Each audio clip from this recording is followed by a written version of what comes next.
Hello, good evening, नमस्कार, आदाब। मेरा नाम है आरजे राज। आप देख रहे हैं 310वां 310th episode of Nagpur most happening and talked about live show on Facebook.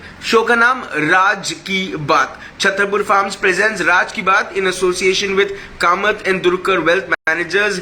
My education partner is Globus ITI Committee. My cake partner is Freshly Baked. Tricos is my chocolate partner, and Tirupati Urban Cooperative Bank is my banking partner.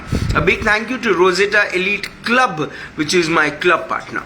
बहरहाल आज after I spoke to the first person of the city, it gave me an immense pleasure to speak to a young boy. When I say a young boy, I mean someone who has been working for a party since a very long time, but एक अलग मानसिकता, एक अलग perception, एक अलग point of view है उनका, जो है president of the IT cell of Nagpur BJP party, and I am talking about Sumit Mishra. Hi Sumit. Hi, नमस्कार। कैसे हैं? एकदम बढ़िया। 310वां एपिसोड है राज की बात का, आपका उसमें स्वागत है। Thank you. क्या सुमित मिश्रा, सीधे सीधे पूछूं, सीधा सीधा जवाब देंगे? बिल्कुल, है ना? यस।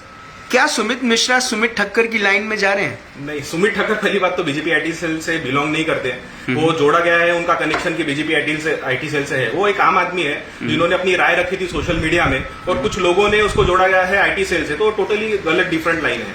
तो उससे कुछ रिलेट करना ये ठीक नहीं रहेगा हमारे लिए। बीजेपी IT सेल का जो नागपुर डिवीजन है, वो किस किस्म से काम करता है? बीजेपी IT सेल का सबसे पहला मोटो तो यह है कि हमारी सरकार या प्रशासन जो भी योजनाएं आम जनता को लाती है, तो आम पब्लिक तक कैसे उसको लेके जाना है, उसके लिए क्या क्रिएटिव्स बनाना है, लोगों को क्या समझता है, क्या किस तरीके कंटेंट उनको ध्यान में आते हैं, वो चीजों को ज्यादा से ज्यादा लोगों तक पहुंचाने का काम IT सेल का होता है। क्या बीजेपी IT सेल उस ये जितनी भी चीजें आपने बताई कि ये IT सेल का काम है, क्या बीजेपी IT सेल उस तरीके से ही काम कर रहा है? हाँ, वही एक ही तरीका है उसका। एलिगेशंस तो बहुत लगते हैं IT सेल पे कि ये पेड कैंपेन करते हैं, इसको पार्टी से पैसे मिलते हैं, ये सारी चीजें जो है एलिगेशंस टोटली रॉन्ग है। क्योंकि हम उस पार्टी को बिलोंग करते हैं जहां पे संगठन बहुत मायने रखती है। हम संगठन के ऊपर विश्वास रखते हैं और संगठन हमारे लिए सर्वोपरि है। तो हम बिना पैसे लिए, बिना किसी एलिगेशंस के, हम कहने का मतलब जो भी है, हमारे पार्टी जो हमें काम देती है उसको जनता तक पहुंचाना, बिना पैसे के, बिना उसके। ओके, तो एक प्रॉपर गाइडलाइन आपको मिलती है, आप उसको फॉलो करते हैं कायदे से देखा जाए तो? गाइडलाइन बोले तो हाँ, कि जो भी हमारे पॉइंट्स आ रहे हैं, जो भी जनता को चीजें चाहिए, जनता किस चीज से नाराज है, कि उसको कैसे फुलफिल किया जाए, उसको किस तरीके से उनके पास पहुंचाया जाए। क्योंकि आज का सबसे पावरफुल टूल देखा जाए तो सोशल मीडिया है। वो सोशल मीडिया को हैंडल करने के लिए टेक्निकल लोग लगते हैं। तो टेक्निकल लोगों को पार्टी से जोड़ना और उस टेक्निकल को स्ट्रांग करना, ये संगठन का भी काम होता है। तो उस संगठन से जुड़े हुए ये एक विंग है IT सेल। तो वही हमारे प्रोटोकॉल्स होते हैं कि लोगों को कैसे समझती है भाषा, उस भाषा में उनको समझाना। तो सरल भाषा लिखना, कंटेंट लिखना, ये हमारा काम होता है। क्रिएटिव्स बनाना, ये हमारा काम होता है। तो वही एक नॉर्मल एक गाइडलाइन होती है। लेकिन ज्यादा से ज्यादा लोगों तक पहुंचे, रीच हो, उसके लिए प्लानिंग्स रहती है हमारी, हम कैसे पहुंचे उनके तक सही तरीके से। नहीं, IT सेल क्या है, अभी एकदम से बड़े चर्चा में आ गया है। पहले एक वक्त था कि कोई भी पॉलिटिकल पार्टी का एक प्रमोशनल विंग हुआ करता था, जो जिनका काम ही था सिर्फ प्रमोशन करना। IT विंग्स हर पार्टी के धीरे धीरे चर्चा में आते जा रहे हैं। सबसे ज्यादा चर्चित अगर कोई IT सेल है तो वो है बीजेपी का। और स्पेशली जब कुछ ऐसे पोस्ट आते हैं जिन्हें देखकर पब्लिक सोचने में मजबूर हो जाती है कि ऐसे पोस्ट कैसे कोई नेता कर सकता है। सबसे पहली बात यह है कि IT सेल ये 2006 में अडवाणी जी ने स्थापित किया था, और ये IT सेल भाजपा के लिए काम करता है। और भाजपा में संगठन, ये सबसे इंपॉर्टेंट चीज है, जो संगठन आज तक ना अपोजिशन ने बना पाया है, ना ही कोई नई पार्टी ने बना पाया। तो सब लोगों को एक ही चीज रहती है कि ये जो संगठन से काम करते हैं हम नहीं कर पा रहे हैं। तो उनको ये चीज का अब मलाल रहता है, क्या रहता है पता नहीं। तो वो चीज को ध्यान में रखते हुए हम ये चीज नहीं कर पा रहे, तो कम से कम ब्लेम तो कर सकते हैं उनके ऊपर। तो बस एक ब्लेमिंग उनके पास बचा है कि IT सेल जो है वो मिसगाइड करती है लोगों को। बाकी इसमें रत्ती भर भी सच्चाई नहीं है कि हम उसको मिसगाइड करते हैं, क्या करते हैं। हमारा बस एक ही काम है, संगठन ने जो काम दिया है उसको लोगों तक पहुंचाना, और सही तरीके से पहुंचाना, बिना मिसगाइड किए। हाँ, मिसगाइड अगर अपोजिशन कर रहा है तो उसको भी आंसर करने की ताकत हम लोग रखते हैं कि तुम ये चीज गलत जनता तक पहुंचा रहे हो। अभी एक बात जो समझ में आई, पिछले 3 महीने से आप प्रेसिडेंट बने हैं आईटी सेल के।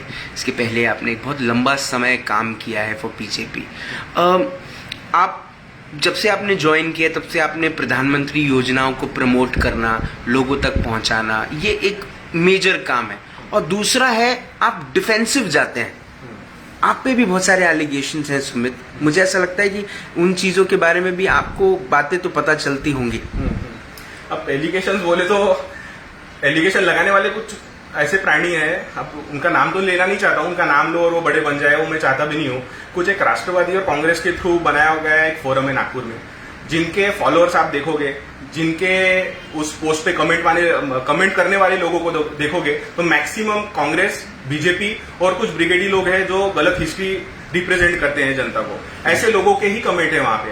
तो कुछ दिनों पहले मेरी उसमें नजर गई कि ये जनता को गुमराह करने वाला काम है। तो उसपे केवल एक ही पोस्ट डाली थी मैंने कि ये जो तुमने दुकानदारी चालू की है, जिसमें नेता बनने के तुम्हारे जो सपने हैं, वो सपनों को फुलफिल करने के लिए कम से कम जनता को बेवकूफ ना बनाए। ये जो फोरम है डायरेक्टली तुम बता दो कांग्रेस राष्ट्रवादी के थ्रू बन रहा है, तुम वो मुखौटा मत पहनो कि हम आम आदमी के लिए काम कर रहे हैं। बस वही एक पोस्ट से कुछ लोगों में ऐसी बौखलाहट आ गई कि उन्होंने मेरे सरनेम से लेके, मेरे पर्सनल गाड़ी से लेके ऐसे तुच्छ कमेंट किए कि इलेक्शन के बाद आईटी सेल के इस बंदे ने बुलेट खरीद लिया। अरे भाई, मैंने वो लोन पे खरीदा हूँ बुलेट। वो सब चीजों का एक्सप्लेनेशन कहाँ देने जाऊँ मैं? तो ये मानसिकता के लोग जो रहते हैं, इनको आंसर करना ये उचित नहीं समझता हूँ मैं। लेकिन उन्होंने डायरेक्टली बोल देना चाहिए कि हमें नेता बनना है, उस नेता बनने के लिए हमने दुकानदारी चालू की है। और तुम क्लियर कट करो क्यों जनता को गुमराह कर रहे हो, और किसी पे कीचड़ उछालना ये ठीक नहीं है। इन लोगों की लाइफ भी बहुत कम रहेगी। लेकिन जब एलिगेशंस लगते हैं तो सुमित मिश्रा का जो रियलिटी चेक है वो डगमगा जाता है, कहीं ना कहीं अपसेट हो जाते हैं। बिल्कुल नहीं, क्योंकि हम क्या है हमको पता है, हम क्या काम कर रहे हैं, हम सही काम कर रहे हैं, और जो हम पे एलिगेशन लगा रहे हो कौन है ये भी हमको चीजें सारी पता है। तो उससे अपसेट होने का तो कोई बात ही नहीं, उल्टा हंसी आती है।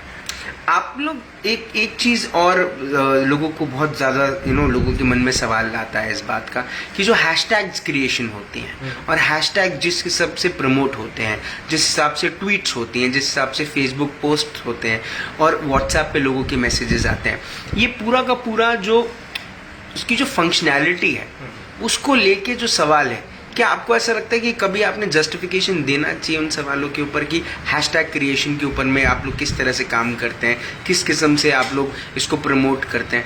इसका सिंपल सा आंसर है कि जिस इवेंट पे हम हैशटैग बनाते हैं, जो भी काम होता है, सही हो या गलत हो, या कोई पार्टी हमें एलिगेशन लगा रही है, तो उस काम को रिलेट करके हम हैशटैग बनाकर उसको प्रमोट करने की कोशिश करते हैं ताकि वो ट्रेंड में आए और जनता के पास ज्यादा से ज्यादा और कम समय में पहुंचे। ये हमारा उसके पीछे का मोटो होता है, ध्येय होता है। तो हैशटैग बनाने का जो हमारा तरीका है, ये काम को देखते हुए हम हैशटैगिंग करते हैं। जैसा भी आ रहा है उसके ऊपर प्रतिक्रिया दो, उसके ऊपर हम हैशटैग बनाएं, और वो जाता भी है जनता तक, अच्छे रीचेज भी मिलती है उसमें। एज अ युवा बीजेपी कार्यकर्ता, not just as a president of the IT cell of BJP, क्या सोचते हैं आप? पिछले कुछ दिनों में अक्षय कुमार के ट्वीट के ऊपर में नाना पटोले जी ने एक बहुत बड़ा स्टेटमेंट दिया कि हम उनकी शूटिंग नहीं होने देंगे। बाद में वो चीज़ें रेक्टिफाई भी हुई कि शूटिंग होने देंगे। लेकिन जब ऐसी चीज़ों के ऊपर में सवाल आते हैं तो ये आईटी पे भी आते हैं, ये सोशल नेटवर्किंग की साइट जो चलाते हैं आप, उन पे भी ये सवाल आते हैं कि अक्षय कुमार का स्टेटमेंट हो या किसी और खिलाड़ी का स्टेटमेंट हो, इनके स्टेटमेंट्स के ऊपर में सवाल आते हैं। आप क्या सोचते हैं? इसमें सबसे पहली बात तो ये हंसी आती है कि जैसे अभी हमारे होम मिनिस्टर भी अनिल देशमुख जी, उन्होंने कुछ दिन पहले स्टेटमेंट जारी किया था कि बीजेपी आईटी सेल के ऊपर और जो एक्टर्स हैं उनके ऊपर हम कार्रवाई करेंगे, ये लोग पेड प्रमोशन करते हैं और जनता को गुमराह करते हैं। मैं इसके पहले भी ये चीज बोला हूँ, उनके पास वो संगठन नहीं है जो भाजपा के पास है। हम उस संगठन के लिए काम करते हैं जहां हमें पैसे का रत्ती भर भी डिमांड नहीं है। जो भी हम करते हैं दिल से करते हैं, क्योंकि हमारी पार्टी है। तो जो दिल से काम करता है उसको पैसे की जरूरत नहीं पड़ती है, और जो दिल से काम करता है वो प्रॉपर एलिगेशन भी लगाता है। तो उस एलिगेशन से ये लोग डरते हैं, और डरने के बाद बस यही आरोप लगाते हैं कि बीजेपी आईटी सेल बराबर नहीं है, इनके ऊपर इंक्वायरी करो। निकलेगा कुछ नहीं, वो होम मिनिस्टर ने बोले हैं सबके, निकलेगा कुछ भी नहीं, क्योंकि हम तथ्यों पे काम करते हैं ना। जनता तो बेवकूफ है नहीं, तो जो काम करते हैं हम सही करते हैं। और एक्ट्रेस की बात रही, अब उनकी ये देश जो है लोकतंत्र है, वो अपने ट्वीट कर सकते हैं, उनको जो सही लग रहा है सही करेंगे, जो गलत लग रहा है गलत करेंगे। उनके ऊपर कोई प्रेशराइज तो कोई करता नहीं है, और उनके ऊपर कमेंट करने के लिए मैं तो छोटा आदमी हूँ।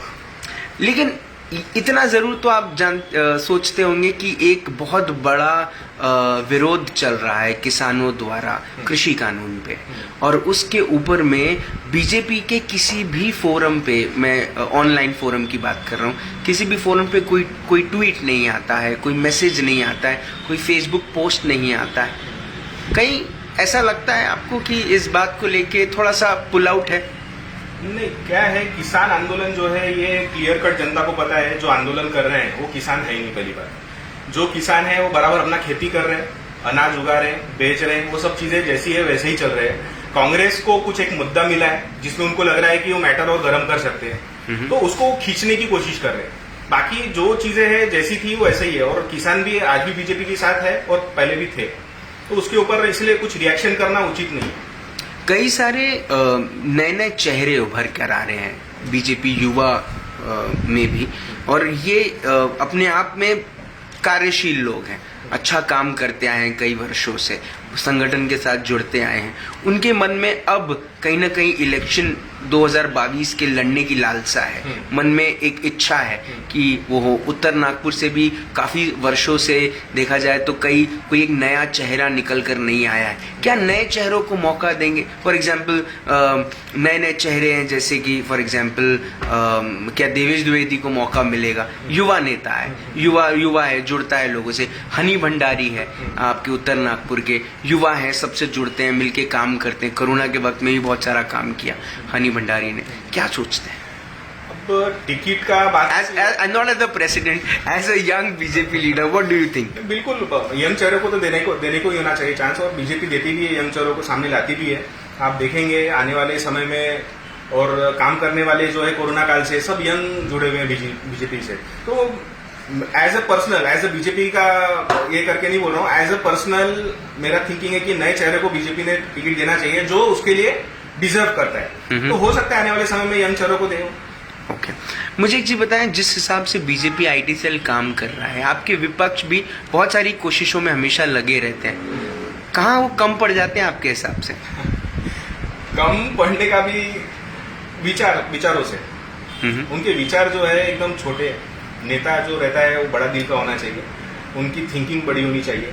एक छोटा सा पोस्ट अगर हम डालते हैं और उसके ऊपर प्रतिक्रिया तुम सरनेम से लेके और पर्सनल गाड़ियों से लेके अगर चीजें करते हैं और उसके ऊपर एलिगेशन लगाते हैं, तो वो नेता नहीं रहेगा, वो अलग ही ट्रैक में जा रहे हैं। तो उनके लिए मैं सोचता भी नहीं हूँ, कुछ करता नहीं हूँ। बस हमारा और मेरी टीम का जो मेरी बैकबोन है वो सिर्फ पार्टी के लिए काम करे, पार्टी के जो मुद्दे सही लोगों तक पहुंचाए, और पार्टी का ऊपर जो लांछन लगा रहे उसको उनके ही जवाब में आंसर दे। बस यही हमारा ध्येय है और यही हम सोचते हैं हमेशा। आखिरी सवाल आपसे, किस किस्म की योजनाएं बीजेपी आईटी सेल आने वाले वक्त में ऑनलाइन के थ्रू प्रमोट करने वाली, क्योंकि 2022 इलेक्शंस हैं, किस किस्म की रणनीति, तो भी हल्की फुल्की अगर आप बताएं तो? रणनीति तो बस यही है कि जो चीजें हमारे 160 नगर सेवकों ने हमारे प्रभागों में किया है उसको अच्छे तरीके से, अच्छे ढंग से, जिसको नया चेहरा लेकर जनता तक आए, जो जनता को समझे। क्योंकि जनता को गुमराह करने वाले आज के डेट में बहुत सारे लोग हैं हर जगह, तो उसको किस तरीके से हम हटाए और क्या सच्चाई है वो जनता के सामने लाए, उसके ऊपर हमारी प्लानिंग चल रही है। और जो सच है वही लाएंगे, झूठ लाने का कोई उसमें सवाल ही नहीं है। क्या सुमित मिश्रा इलेक्शन लड़ेंगे? नहीं, पार्टी के लिए हम काम कर रहे हैं, पार्टी जो डिसीजन लेगी वो मान्य है, हमें कोई लालसा नहीं है। सिर्फ पार्टी का नाम अच्छा हो, पार्टी जो काम कर रही है जनता के दिलों में बसे और अच्छे तरीके से बसे, गलत तरीके से ना जाए बस।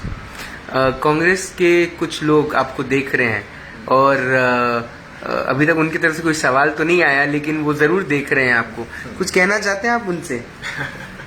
अब सवाल क्या करेंगे, वो जो है सच्चाई है, सच्चाई उनको पता ही है कि काम करते हैं, जमीन से जुड़े हुए लोग हैं, इनको क्या पूछे, वो पूछेंगे तो उनके लिए स्वागत है, हर आंसर हमारे पास तैयार है उनको देने के लिए। जो लोग अभी तक बीजेपी से जुड़े नहीं हैं, युवा जो लोग बीजेपी से अभी तक जुड़े नहीं हैं, आप as a young president of the IT cell of BJP कुछ कहना चाहते हैं उनसे? यंग जो लोग हैं, काफी लोग मेरे संपर्क में, सब लोगों को बहुत, यानी क्योंकि आज ट्रेंड ये चल रहा है कि सोशल मीडिया के थ्रू, जैसे इंस्टाग्राम में यूथ लोगों का बहुत अभी प्रभाव है, तो बहुत यूथ लोग हमें बोलते हैं कि सोशल मीडिया के लिए हमें ये करना है, उसमें गर्ल्स भी है, बॉयज भी है।